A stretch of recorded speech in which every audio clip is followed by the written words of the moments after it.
ಹರಿಶ್ಚಂದ್ರನ ಮತಿ ಯಾರು? ಚಂದ್ರಮತಿ. ಚಂದ್ರಮತಿ ರೀ, ಮಾಡ್ರಿ ನೀವು ಧರ್ಮಕ್ಕೆ ಮಾಡಿ, ನಾನು ನಿಮ್ಮ ಜೊತೆಲಿ ಇರ್ತೀನಿ ಅಂದದಕ್ಕೆ ಅವನು ಧರ್ಮ ಮಾಡೋಕ್ಕೆ ಸಾಧ್ಯ ಆಯಿತು. ಹಾಗೆ ಅವನ ಹೆಂಡತಿ ಕೇಳಿದಂತೆ, ನೀವು ಬೆಳ್ಳಿ ತಪ್ಪಿಗೆಲ್ಲಿ ಕುಡಿತಾ ಇದ್ದೀರಿ, ಗುರುಗಳು ಯಾವುದ್ರಲ್ಲಿ ಕುಡಿತಾರೆ ಅಂತ. ಗುರುಗಳು ಹಾಗೆ ಇವತ್ತು ನಮ್ಮನ್ನು ಬಹಳ ಚೆನ್ನಾಗಿ ವೈಭವದಿಂದ ನಮ್ಮೆಲ್ಲ ಶಿಷ್ಯಂದಿರು ನಾವು ಕಷ್ಟವೇ ಪಡೆದೇ ಇರೋ ಹಾಗೆ. ನಾವು ಪ್ರತಿ ಬಾರಿ ಏನು ಅಂತ ಹೇಳಿದ್ರೆ, ನಾವು ಮೊದಲೇ ಹೇಳಿದಾಗ ಯಾರ ಹತ್ರ ದೇಣಿಗೆ ಕೇಳಬಾರ್ದು, ನಮ್ಮ ಕಾರ್ಯಕ್ರಮ ನಾವು ಮಾಡಬೇಕು ಅಂತ. ಇಷ್ಟು ಸುಂದರ ಕಾರ್ಯಕ್ರಮವನ್ನು ಶುರು ಮಾಡಿದಾಗ ನಮ್ಮ ಕಂಡೀಷನ್ ಏನು ಅಂದರೆ, ನಾವೇ ಮಾಡ್ತೀವಿ, ನೀವೇನು ಮಾಡಬಾರ್ದು, ಬರೀ ಕೆಲಸ ಮಾಡಿ ಸಾಕು ಅಂತ. ಆದರೆ ಎಲ್ಲವೂ ಅವರವರೇ ವಹಿಸ್ಕೊಂಡು, ದೊಡ್ಡ ದೊಡ್ಡ ಕೆಲಸವನ್ನು ಅವರೇ ವಹಿಸ್ಕೊಂಡು, ನಿದ್ದೆಯೂ ಗೆಟ್ಟು ಕೆಲಸಕ್ಕೂ ರಜೆ ಹಾಕಿ ಇಲ್ಲಿ ಕೆಲಸ ಮಾಡಿದ್ದಾರೆ. ಅವರೆಲ್ಲರಿಗೂ ಕೂಡ ನಾವು ಪರಿಪೂರ್ಣವಾದ ಆಶೀರ್ವಾದ, ಇನ್ನೂ ಹೆಚ್ಚು ಆ ಜಗನ್ಮಾತೆ ಹೆಚ್ಚು ಶಕ್ತಿಯನ್ನು ಕೊಡಲಿ, ಇನ್ನೂ ಹೆಚ್ಚು ಸೇವೆಯನ್ನು ಮಾಡುವಂತಹ, ಕೇವಲ ಸಾಧನೆ ಮಾಡಿದರೆ ಸಾಕಾಗಲ್ಲ, ಅದರ ಜೊತೆಗೆ ಸೇವೆಯೂ ಮಾಡಬೇಕು. ಆ ಸೇವೆಯನ್ನು ಹೆಸರೂ ಬಯಸದೆ, ಗುರುಗಳು ಒಂದ್ಸರಿ ಮಾತು ಹೇಳಲಿ, ಇಲ್ಲವೇ ಇಲ್ಲ ಹೇಳಬೇಕು ಅಂತ ನಾವು ಅಂದ್ಕೊಂಡ್ರು ಬಂದು ತಡೀತಾರೆ, ಇಲ್ಲ ನಮ್ಮ ಹೆಸರು ಹೇಳಬೇಡಿ ಅಂತ. ಹಾಗೆ ಸೇವೆ ಮಾಡ್ತಾ ಬಂದಿದ್ದಾರೆ. ಇನ್ನೂ ಆ ಶಕ್ತಿ ಹೆಚ್ಚಾಗಲಿ, ಆ ಗುರುಭಕ್ತಿ ಇನ್ನೂ ಹೆಚ್ಚಾಗಲಿ ಅಂತ ನಾವು ಬಯಸ್ತೀವಿ. ಇದರ ಜೊತೆಗೆ ನಿಮಗೆ ನೆನ್ಪಿಟ್ಕೋಬೇಕಾದದ್ದು ಏನು ಅಂದರೆ, ಹೇಳ್ತಾನೆ ಇದ್ದಾರೆ, ಒಂದು ಮನೋಶಕ್ತಿ ಅಂತ ಕಾರ್ಯಾಗಾರ. ನಮ್ಮ ಜೀವನದಲ್ಲಿ ಫೇಲ್ಗಳಾದಾಗ ಯಾಕಾಯಿತು, ನಾವು ಇನ್ನೂ ಹೆಚ್ಚು ಏನು ಮಾಡಬೇಕಾಗಿತ್ತು, ಹೇಗೆ ನಮ್ಮ ಜೀವನ ಇಟ್ಕೋಬೇಕಾಗಿತ್ತು ಅಂತ ನಮಗೆ ಕೆಲವು ವಿಷಯಗಳು ಗೊತ್ತಾಗ್ತಾ ಇರಲಿಲ್ಲ. ಆ ಜೀವನವನ್ನು ನೋಡಿದಾಗ ನಮ್ಮ ಮನಸ್ಸನ್ನು ಹೇಗೆ ಇಟ್ಕೋಬೇಕು, ಏನು ಮಾಡಬೇಕಾಗಿತ್ತು ಅಂತ ಯೋಚನೆ ಮಾಡಿದಾಗ ಇವತ್ತಿನ ಯುವಕರಿಗೆ ಅವರ ಗುರಿ, ಅವರಿಗೆ ಸ್ಪಷ್ಟತೆ ಬರಲಿಕ್ಕೆ ನಾವೇನಾದರೂ ಮಾಡಬೇಕು ಅನ್ನೋ ಕಾರಣಕ್ಕೆ ಒಂದು ಸಣ್ಣ ಕಾರ್ಯಾಗಾರ, ಅಲ್ಲೇನು ಪವಾಡ ನಡೆಯಲ್ಲ, ಆದರೆ ಕಾರ್ಯಾಗಾರದಿಂದ ನಿಮ್ಮ ಒಳಗೆ ಪವಾಡ ಘಟಿಸಬಹುದು ಅಂತ ನಮ್ಮ ಅನಿಸಿಕೆ. ನಮ್ಮ ಪ್ರವೀಣ್ ಕೂಡ ಅಟೆಂಡ್ ಆಗಿದೆ. ಆ ಕಾರಣದಿಂದಾಗಿ ಸಾಧ್ಯ ಆದರೆ ನೀವೆಲ್ಲರೂ ಕೂಡ ಆ ಮನೋಶಕ್ತಿ ಕಾರ್ಯಾಗಾರಕ್ಕೆ ಹೆಚ್ಚು ಜನಕ್ಕೆ ತಿಳಿಸುವಂತಹ ಪ್ರಯತ್ನ ಮಾಡಿ. ಇವತ್ತಿನ ಯುವತ್ಸ್ಗೆ ಆಧ್ಯಾತ್ಮಿಕವಾಗಿ ಮತ್ತು ಲೌಕಿಕವಾಗೂ, ಮೆಟೀರಿಯಲಿಸ್ಟಿಕ್ ಲೈಫ್ ಮತ್ತು ಆಧ್ಯಾತ್ಮಿಕ ಸ್ಪಿರಿಚುವಲ್ ಲೈಫ್ ಎರಡನ್ನೂ ಚೆನ್ನಾಗಿ ಇಟ್ಕೋಬೇಕು. ಅದು ನಮ್ಮ ಉದ್ದೇಶ. ಬರೀ ಸ್ಪಿರಿಚುವಲ್ ಮಾತ್ರ ನಾವು ಹೇಳಲ್ಲ, ನಿಮ್ಮ ಲೈಫನ್ನು ಚೆನ್ನಾಗಿ ಇಟ್ಕೋಬೇಕು. ಆ ಉದ್ದೇಶದಿಂದಾಗಿ ಮನೋಶಕ್ತಿ ಕಾರ್ಯಾಗಾರ ಇದೆ. ಮುಂದಿನ ದಿನಗಳಲ್ಲಿ ಅದು ದೊಡ್ಡ ಮಟ್ಟದಲ್ಲಿ ಮಾಡುವಂತಹ ಯೋಜನೆಯನ್ನು ಮಾಡಿದ್ದೀವಿ.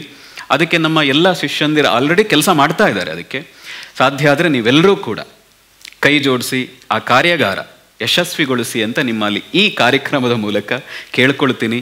ಮತ್ತು ಮೊದಲೇ ಹೇಳದಂತೆ ಈ ಕಾರ್ಯಕ್ರಮಕ್ಕೆ ರೇವತಿಯವ್ರನ್ನ ಕರೀಲಿಕ್ಕೆ ದೊಡ್ಡ ಕಾರಣ, ನಾನು ಸುಮ್ಮನೆ ವಿಡಿಯೋ ನೋಡಬೇಕಾದ್ರೆ ಕೆರೆಗಳನ್ನು ಜೀರ್ಣೋದ್ಧಾರ ಮಾಡಿದರು ಅಂತ. ನಾವು ಪ್ರಕೃತಿಗೆ ನೇರ ಕೆಲಸ ಅಂದರೆ ಗಿಡ ನೆಡುವಂಥ ಆ ಕ್ರಾಂತಿಕಾರಿ ಕೆಲಸಗಳನ್ನು ಮಾಡದೇ ಇದ್ದರೂ ನಮ್ಮ ಅಂತರಂಗದಲ್ಲಿ ಪ್ರಕೃತಿ, ನಾವು ಮೊದಲೇ ಹೇಳದಂತೆ ಆ ದೈವಿ ರೂಪದಲ್ಲಿ, ಕಾಳಿಯ ರೂಪದಲ್ಲಿ ನೋಡೋದ್ರಿಂದಾಗಿ ಯಾರಾದರೂ ಪ್ರಾಣಿಗಳಿಗೆ, ಕೆರೆ, ಮರಗಿಡಗಳಿಗೆ ಸಂಬಂಧಪಟ್ಟ ಕೆಲಸ ಮಾಡಿದರೆ ನಮಗೆ ಬಹಳ ಗೌರವ. ಆ ಕಾರಣದಿಂದಾಗಿ ನಾವು ಮುಖ್ಯವಾಗಿ ಕಾರಣ ಅವರ ಮಕ್ಕಳು, ಅದು ಏನೂ ಅಲ್ಲ, ನನ್ನ ನಿಜ ಏನು ಅಂದರೆ ಅವರು ಆ ಸೇವೆ ಮಾಡ್ತಾ ಇದ್ರು ಅನ್ನೋ ಕಾರಣಕ್ಕೆ ಕರೆದಿದ್ದೀನಿ. ಅದರ ಜೊತೆಗೆ ಅದಕ್ಕೂ ಮೀರಿ ಅವರ ಮಕ್ಕಳನ್ನು ಆ ರೀತಿಯಾಗಿ ಬೆಳೆಸಿದ್ರಲ್ಲ. ಅವರು ಹೇಳಿದ ಹಾಗೆ, ನಮ್ಮ ಪ್ರವೀಣ್ ಹೇಳಿದಲ್ಲ, ಹೇಗೆ ಯಾರೋ ನಟರ ಹೆಸರು ಹೇಳಿದ್ರಲ್ಲ, ಹಾಗೆ ತಾಯಿಯಲ್ಲಿ ಇದ್ದದ್ದು ತಂದೆಯಲ್ಲಿದ್ದದ್ದು ಮಕ್ಳಿಗೆ ಬರ್ತದೆ ಅಂತ, ಆ ಗಟ್ಟಿತನ. ಹಾಗಾಗಿ ಅವರ ಮಕ್ಕಳು ಕೂಡ ಇವತ್ತು ಆ ಅಂತಾರಾಷ್ಟ್ರೀಯ ಮಟ್ಟದಲ್ಲಿ ಇವರ ಸೇವೆ ಕಾರಣದಿಂದ ಬೆಳಿಲಿಕ್ಕಾಯ್ತು. ನಿಮ್ಮಲ್ಲೂ ಅದನ್ನು ಅಂಟಿಸ್ಕೊಳ್ಳಿ, ರೂಢಿಸ್ಕೊಳ್ಳಿ, ಅದು ಖಂಡಿತವಾಗಿ ಅದು ಆಗ್ತದೆ. ಮತ್ತು ಮಾಲಿನಿಯವರು, ನಾವು ಹೇಳಿದ್ವಲ್ಲ, ನಾವು ಏನು ಮಾತಾಡೋದು, ನಮಗೆ ಇಂಗ್ಲೀಷ್ ಎಲ್ಲ ಬರೋದು ಇಲ್ಲ, ಆಮೇಲೆ ನಮಗೆ ಸೈನ್ಸ್ ಎಲ್ಲ ಭಾಳ ಕಷ್ಟ. ಆದರೂ ಅಂತಹ ಒಬ್ಬ ಜ್ಞಾನಿಯ ಜೊತೆ, ವಿಜ್ಞಾನಿಯ ಜೊತೆ ಈ ವೇದಿಕೆಯನ್ನು ಹಂಚ್ಕೊಳ್ಳೋ ಕಾರ್ಯ ಆಯಿತು. ನಾವು ಯೋಚನೆ ಮಾಡಿದ್ದು ಎಲ್ಲ ಕ್ಷೇತ್ರದಿಂದ ಒಬ್ಬೊಬ್ಬರು ಬರೋ ಹಾಗಾಗಲಿ ಅಂತ. ಆ ವಿಜ್ಞಾನ ಕ್ಷೇತ್ರದಲ್ಲಿ ನಿಮ್ಮ ಒಂದಷ್ಟು ಸಹಕಾರ ಮುಂದಿನ ದಿನದಲ್ಲಿ ಇದ್ದರೆ ನಾವು ಯೋಗದಲ್ಲಿ ಒಂದ್ಸರಿ ಏನಾದರೂ ಜನಕ್ಕೆ ದೊಡ್ಡದಾಗಿ ಕೊಡಲಿಕ್ಕೆ ಸಹಾಯ ಆಗ್ತದೆ. ನಮ್ಮ ಪ್ರವೀಣ್ ಕೂಡ ಹಿಂದೆ ನಮ್ಮ 2-3 ಕಾರ್ಯಾಗಾರದಲ್ಲಿ ಭಾಗವಹಿಸಿದೆ. ನನಗೆ ಹೆಸರು ಕೇಳಿದಾಗ ಹಿಂದೆ ಹೇಳಿದ್ದೆ ಒಂದ್ಸರಿ ಭೇಟಿ ಮಾಡಬೇಕು ಆತನಂತ. ಆದರೆ ಇವತ್ತು ಅದು ಕೂಡ ಬಂದಿದೆ. ಇವತ್ತಿಗೆ ಇವತ್ತು ಅದು ಪ್ರೇರಣೆ ಆಗಬೇಕು. ಸಾಧನೆ, ಮೆಟೀರಿಯಲಿಸ್ಟಿಕ್ ಲೈಫಲ್ಲಿ ಚೆನ್ನಾಗಿರಬೇಕು, ಫಿಟ್ ಆಗಿರಬೇಕು, ತುಂಬ ಹ್ಯಾಂಡ್ಸಮಾಗಿ ಕಾಣಬೇಕು.